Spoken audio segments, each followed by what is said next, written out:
I can assure you, said I, that it will take a very tangible ghost to frighten me. And I stood up before the fire with my glass in my hand. It is your own choosing, said the man with the withered arm, and glanced at me askance. 28 years, said I have lived, and never a ghost have I seen as yet. The old woman sat staring hard into the fire, her pale eyes wide open. Aye, she broke in, and 28 years you have lived and never seen the likes of this house, I reckon. There's a many things to see when one's still but 28. She swayed her head slowly from side to side. And many things to see and sorrow for. I half suspected the old people were trying to enhance the spiritual terrors of their house by their droning insistence. I put down my empty glass on the table and looked about the room, and caught a glimpse of myself, abbreviated and broadened to an impossible sturdiness, in the queer old mirror at the end of the room. Well, I said, if I see anything tonight, I shall be so much the wiser, for I come to the business with an open mind. It's your own choosing, said the man with the withered arm once more. I heard the sound of a stick and a shambling step on the flags in the passage outside, and the door creaked on its hinges as a second old man entered, more bent, more wrinkled, more aged even than the first. He supported himself by a single crutch. His eyes were covered by a shade, and his lower lip, half averted, hung pale and pink from his decaying yellow teeth. He made straight for an armchair on the opposite side of the table, sat down clumsily, and began to cough. The man with the withered arm gave this newcomer a short glance of positive dislike. The old woman took no notice of his arrival, but remained with her eyes fixed steadily on the fire. I said, "It's your own choosing," said the man with the withered arm, when the coughing had ceased for a while. "It's my own choosing," I answered. The man with the shade became aware of my presence for the first time, and threw his head back for a moment and sideways to see me. I caught a momentary glimpse of his eyes, small and bright and inflamed. Then he began to cough and splutter again. "Why don't you drink?" said the man with the withered arm, pushing the beer towards him. The man with the shade poured out a glassful with a shaky hand, that splashed half as much again on the deal table. A monstrous shadow of him crouched upon the wall and mocked his action as he poured and drank. I must confess, I had scarce expected these grotesque custodians. There is to my mind something inhuman in senility, something crouching and atavistic. The human qualities seem to drop from old people insensibly day by day. The three of them made me feel uncomfortable, with their gaunt silences, their bent carriage, their evident unfriendliness to me and to one another. "If," said I, "you will show me to this haunted room of yours, I will make myself comfortable there." The old man with the cough jerked his head back so suddenly that it startled me, and shot another glance of his red eyes at me from under the shade. But no one answered me. I waited a minute, glancing from one to the other. "If," I said a little louder, "if you will show me to this haunted room of yours, I will relieve you from the task of entertaining me." "There's a candle on the slab outside the door," said the man with the withered arm, looking at my feet as he addressed me. "But if you go to the red room tonight—" "This night of all nights," said the old woman. "You go alone." "Very well," I answered. "And which way do I go?" "You go along the passage for a bit," said he, "until you come to a door, and through that is a spiral staircase, and halfway up that is a landing and another door covered with baize. Go through that and down the long corridor to the end, and the red room is on your left, up the steps."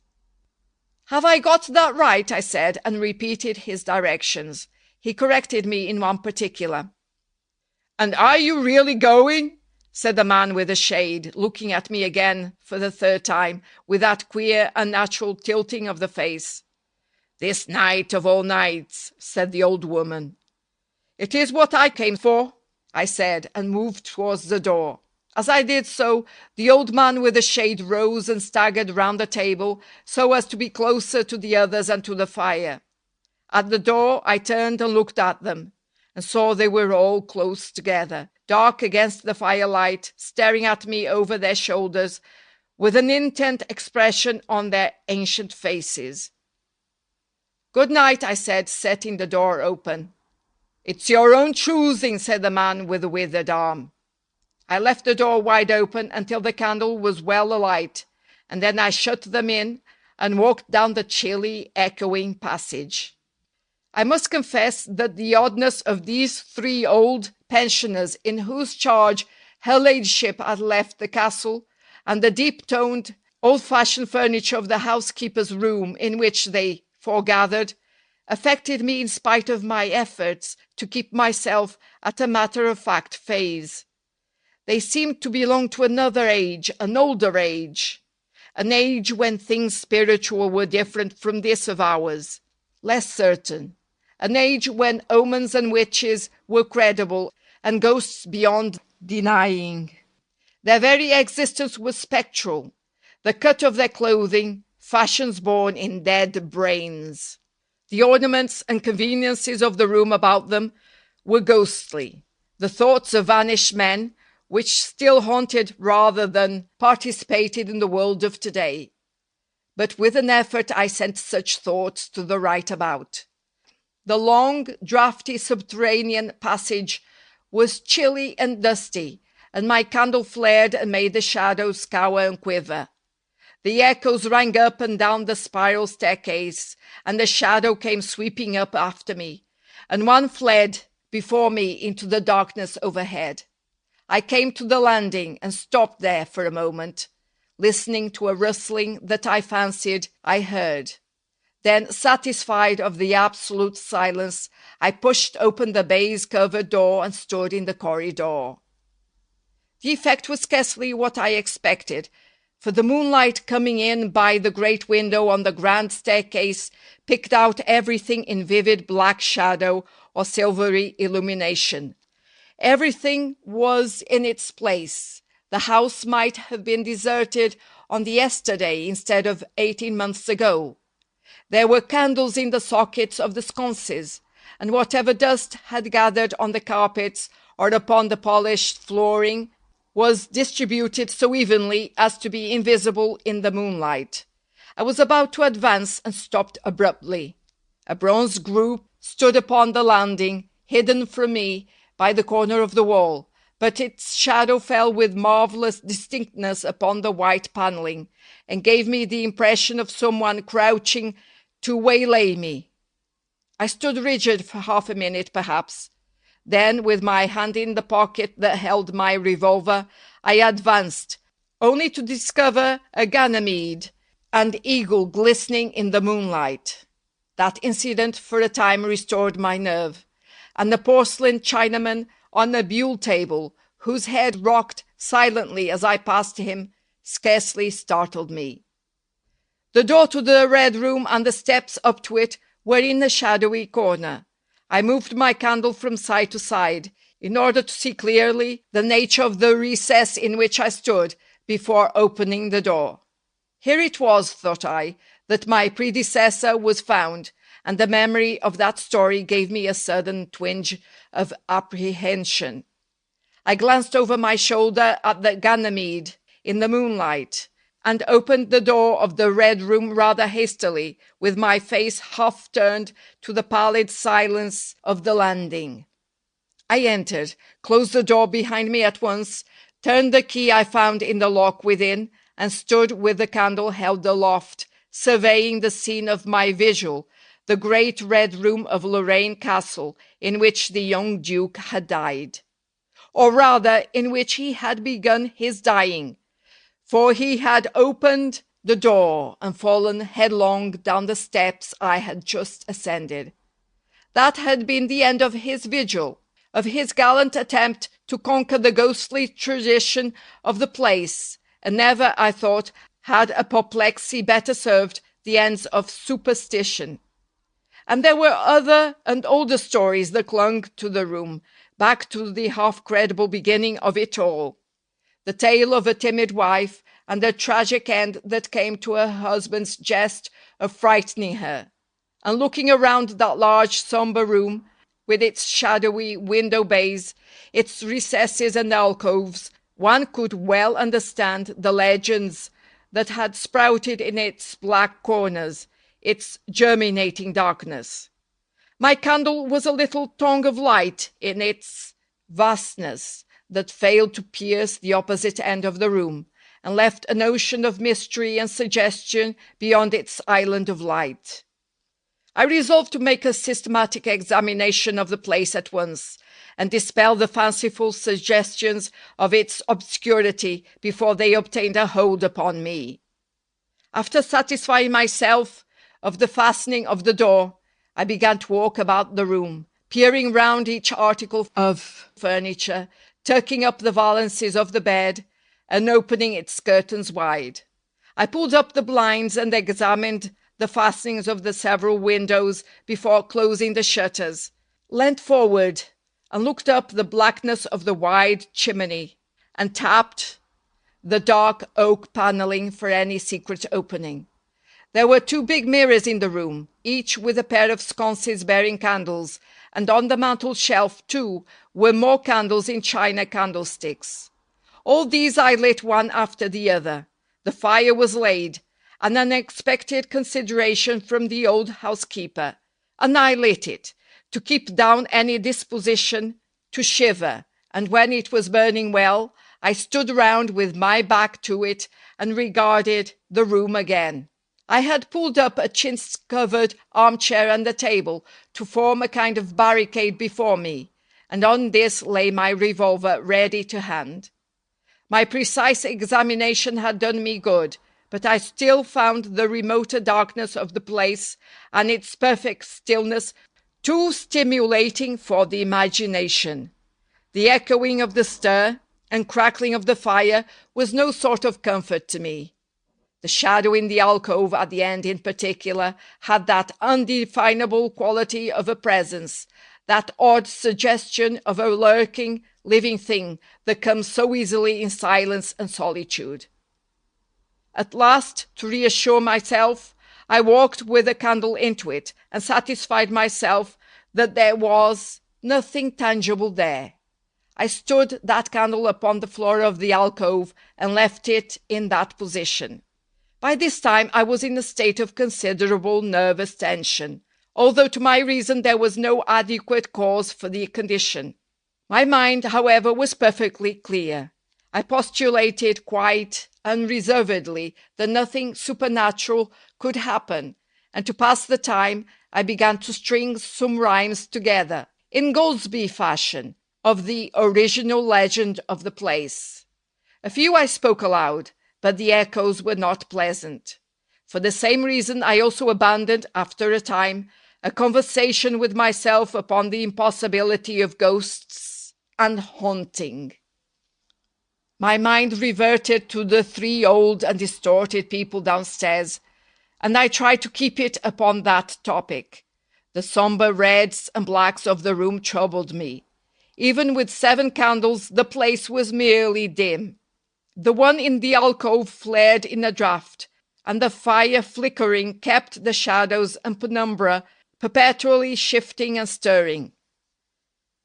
Casting about for a remedy, I recalled the candles I had seen in the passage, and with a slight effort walked out into the moonlight, carrying a candle and leaving the door open, and presently returned with as many as 10. These I put in various knick-knacks of china with which the room was sparsely adorned, lit and placed where the shadows had lain deepest, some on the floor, some in the window recesses, until at last my 17 candles were so arranged that not an inch of the room but had the direct light of at least one of them. It occurred to me that when the ghost came, I could warn him not to trip over them. The room was now quite brightly illuminated. There was something very cheery and reassuring in these little streaming flames, and snuffing them gave me an occupation, and afforded a helpful sense of the passage of time. Even with that, however, the brooding expectation of the visual weighed heavily upon me. It was after midnight that the candle in the alcove suddenly went out, and the black shadow sprang back to its place there. I did not see the candle go out. I simply turned and saw that the darkness was there, as one might start and see the unexpected presence of a stranger. "By Jove," said I aloud, "that draft's a strong one." And taking the matches from the table, I walked across the room in a leisurely manner to relight the corner again.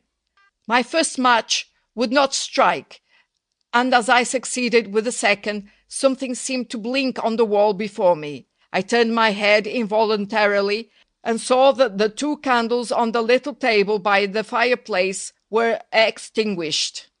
I rose at once to my feet. "Odd," I said. "Did I do that myself in a flash of absent-mindedness?" I walked back, relit one, and as I did so I saw the candle in the right sconce of one of the mirrors wink and go right out. And almost immediately its companion followed it. There was no mistake about it. The flame vanished, as if the wicks had been suddenly nipped between a finger and a thumb, leaving the wick neither glowing nor smoking, but black.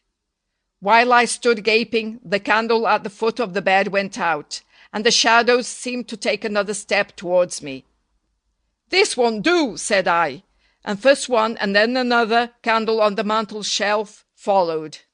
"What's up?" I cried with a queer high note getting into my voice somehow. At that, the candle on the wardrobe went out, and the one I had relit in the alcove followed. "Steady on," I said.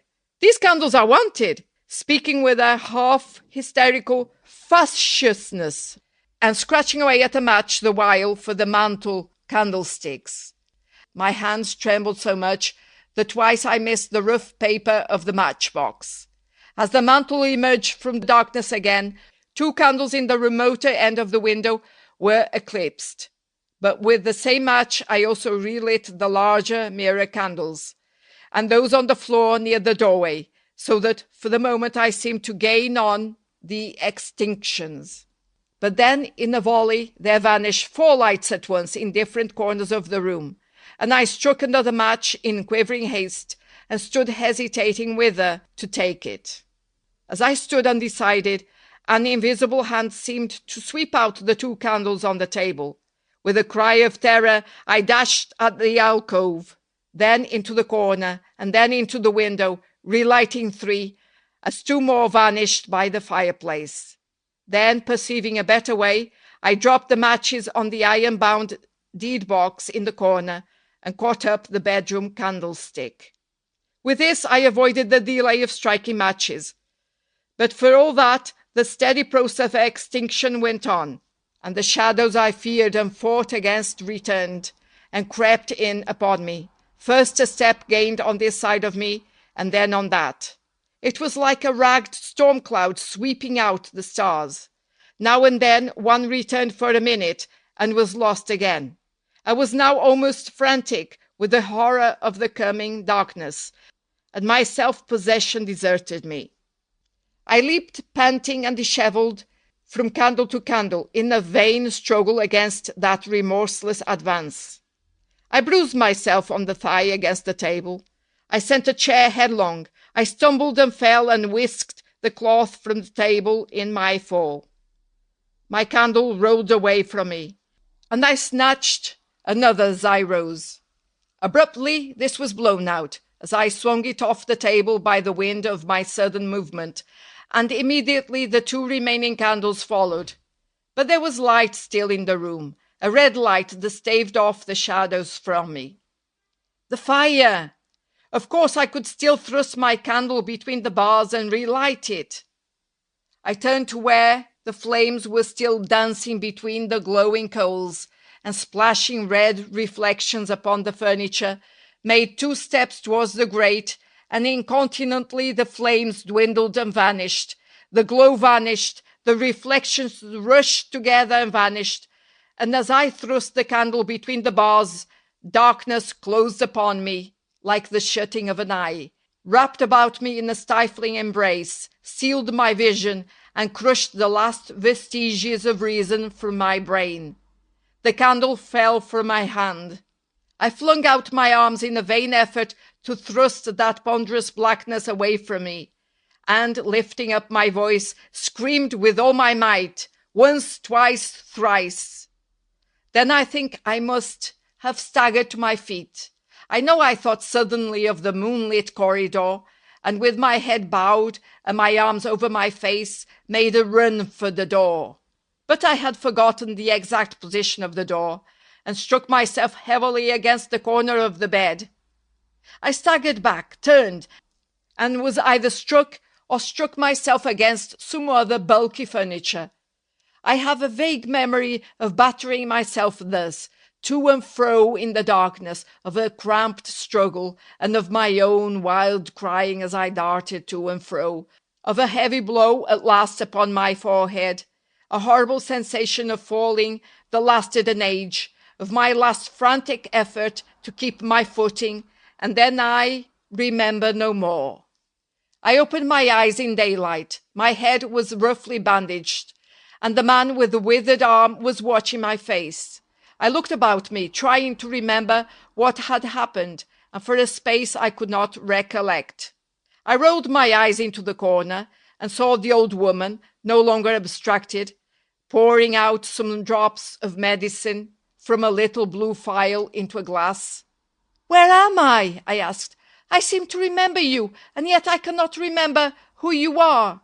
They told me then, and I heard of the haunted red room as one who hears a tale. "We found you at dawn," said he, "and there was blood on your forehead and lips." It was very slowly I recovered my memory of my experience. "You believe now," said the old man, "that the room is haunted." He spoke no longer as one who greets an intruder, but as one who grieves for a broken friend. "Yes," said I, "the room is haunted." "And you have seen it, and we, who have lived here all our lives, have never set eyes upon it, because we have never dared. Tell us, is it truly the old earl who—" "No," said I, "it is not." "I told you so," said the old lady, with a glass in her hand. "It is his poor young countess who was frightened." "It is not," I said. "There is neither ghost of earl nor ghost of countess in that room. There is no ghost there at all, but worse, far worse." "Well?" they said. "The worst of all the things that haunt poor mortal man," said I, "and that is in all its nakedness. Fear that will not have light nor sound, that will not bear with reason, that deafens and darkens and overwhelms. It followed me through the corridor. It fought against me in the room." I stopped abruptly. There was an interval of silence. My hand went up to my bandages. Then the man with the shade sighed and spoke. "That is it," said he. "I knew that was it. A power of darkness. To put such a curse upon a woman. It lurks there always. You can feel it even in the daytime, even of a bright summer's day, in the hangings, in the curtains, keeping behind you however you face about. In the dusk it creeps along the corridor and follows you, so that you dare not turn. There is fear in that room of hers, black fear, and there will be, so long as this house of sin endures." End of The Red Room